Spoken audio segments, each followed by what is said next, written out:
This episode of Rhizome is brought to you in part by the Synthesis Security Group and Fuzzy Wuzzy Signal Processing, a venture of Ian Swanke. Copyright 2026. All rights reserved.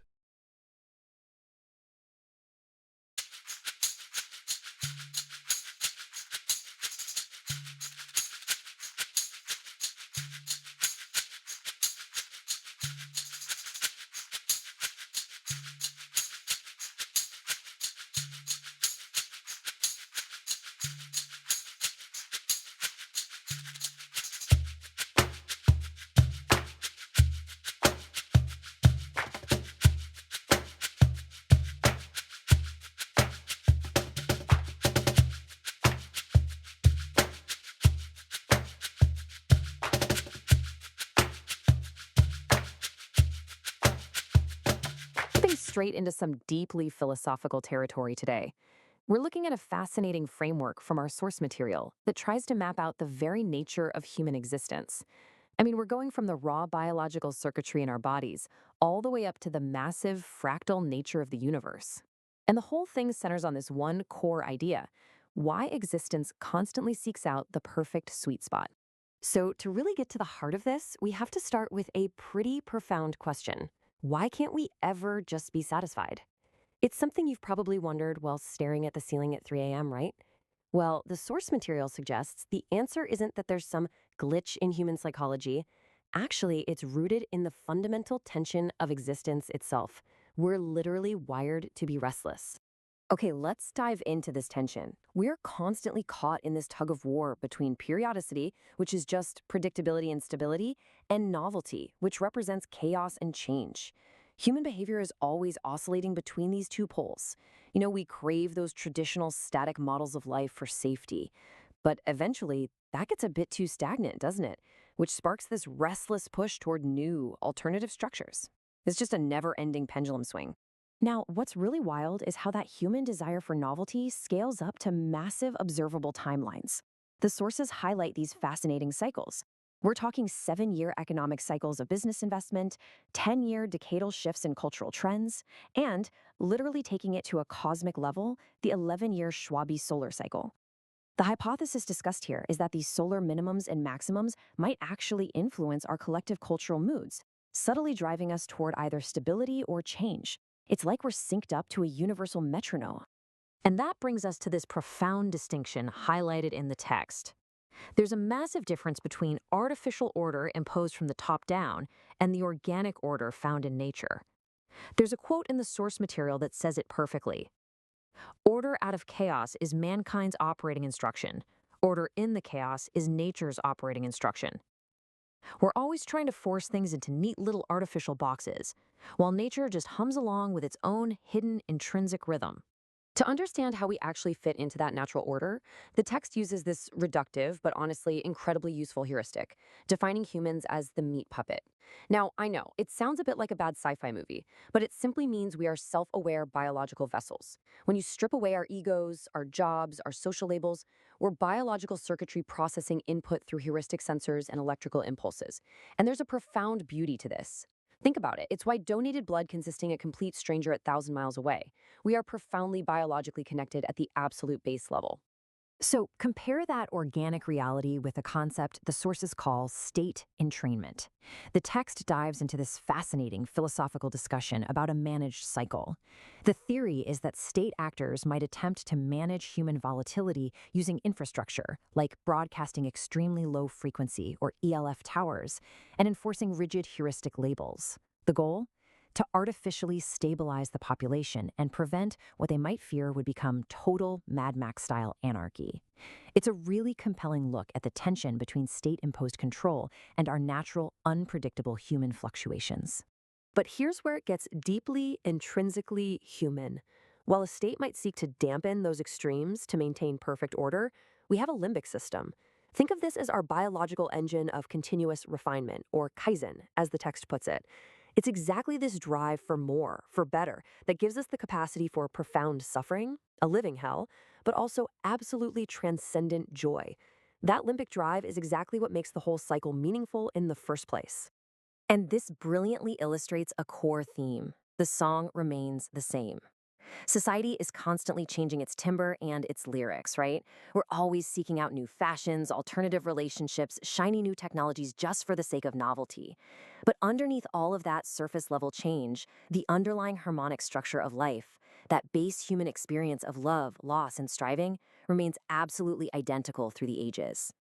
So that leads us to a massive narrative twist. We have to ask, what if this constant oscillation between order and chaos isn't a glitch in the system? What if it's actually the base code of reality? What if that very tension is the whole point? To wrap our heads around this, the explainer introduces a specific framework called Kishōtenketsu. This is a traditional Asian four-act narrative structure: introduction, development, twist, and conclusion. The real magic happens in that third act. It introduces a sudden, seemingly totally unrelated element that completely recontextualizes the entire story. The fascinating takeaway here is that our very existence, and honestly the flow of human history itself, follows this pattern of dynamic intelligence. Within that four-act structure, that twist acts as a deus ex machina. In human life, this isn't just some lazy plot device. Think of it more like an external calibration tool. Whenever our societal systems become dangerously static and predictable, or on the flip side, way too chaotic and destructive, this intervention forces a reset. It's a mechanism to ensure that the grand algorithm of human existence keeps on calculating without just collapsing in on itself. And to understand how that algorithm actually works, the source material compares binary rules with emergent complexity. Look, we often view binary concepts, like zeros and ones, male and female, wet and dry, as combative, but they aren't enemies at all. They are just the necessary foundational rules. When you combine those incredibly simple rules over a long period of time, they compute the stunning, irreducible complexity of human history. It's exactly like the infinite, mind-bending zoom of a Mandelbrot set or a cellular automaton. Which brings us to Nietzsche's concept of the eternal return. The text makes this bold assertion: if the universe is a recursive fractal generated by those simple rules, then we are basically playing out an infinite loop. This means that everything, even things like state-run eugenics programs or alternative marriage structures discussed in the material, are really just mathematical branches of a self-generating fractal. Order and chaos aren't at war. They are simply shifting facets of the exact same cycle, repeating forever. So, what does the ideal state look like within this infinite loop? Well, the text introduces Penrose tiling as the ultimate visual metaphor for this sweet spot. An aperiodic tiling is a structural pattern that never, ever repeats itself, yet it somehow maintains a completely rigid, harmonious order. It is the perfect synthesis. Why? Because it fully satisfies our limbic need for constant novelty and change, while simultaneously fulfilling our deep structural need for predictable order. So, the crucial point is, how do we actually apply this? The explainer derives a really actionable framework from the text to turn all this lofty philosophy into daily practice. Step 1, acknowledge the vessel. Recognize your biological circuitry so you can resist being manipulated by external labels. Step 2, master the frequency. Seek out that dynamic, aperiodic balance in your own life. And step 3, witness the return. Find some peace in understanding that no matter what changes around you, the song remains the same. Now, let's ground this in reality for a second because, hey, we all have bills to pay, right? The source highlights a sharp contrast between 3D demands, like income, administration, physical survival, and 5D realms, which involve higher meaning, kaizen, and deep human connection. It is so easy to resent the 3D world, but the point here is that those daily struggles aren't distractions from higher meaning. They are the essential friction that makes our existence in that 5D realm possible in the first place. Think of it like tuning a guitar string. This beautiful metaphor really shows how we navigate this balance. If you ignore your 3D realities and leave the string too loose, you can't transmit a signal or even survive. But if you let 3D demands consume you entirely, the string is pulled way too tight, leading to burnout and eventually a snapped string. The sweet spot, the middle path, isn't just some passive compromise. It's an active, rigorous oscillation maintaining perfect harmonic resonance. Kind of like a bee, intensely and purposefully working to make honey. And that leads us to this incredibly powerful realization. The journey truly is the destination. There is no final static victory over chaos that we're marching towards. The meaning of existence isn't found at the end of some grand calculation. It's entirely contained within the act of tuning that string and running the computation of life, day by day. So, to summarize our core takeaway today from the source material, the meaning of things is active participation. It's about executing those simple local rules with absolute intentionality.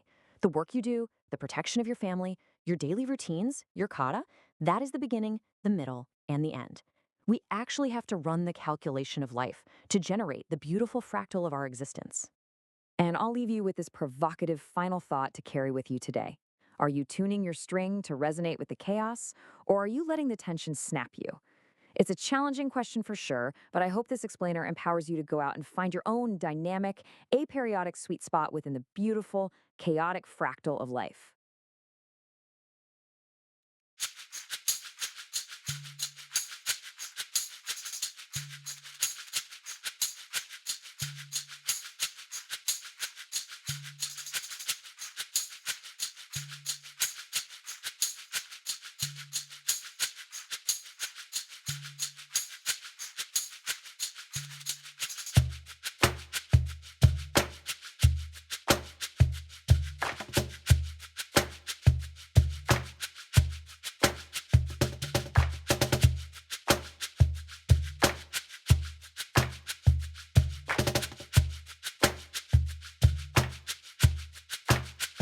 Now available exclusively on Amazon Kindle eBooks, Rhizome Summer 2026, a collection of essays, Rhizome Fall 2026 Book 2.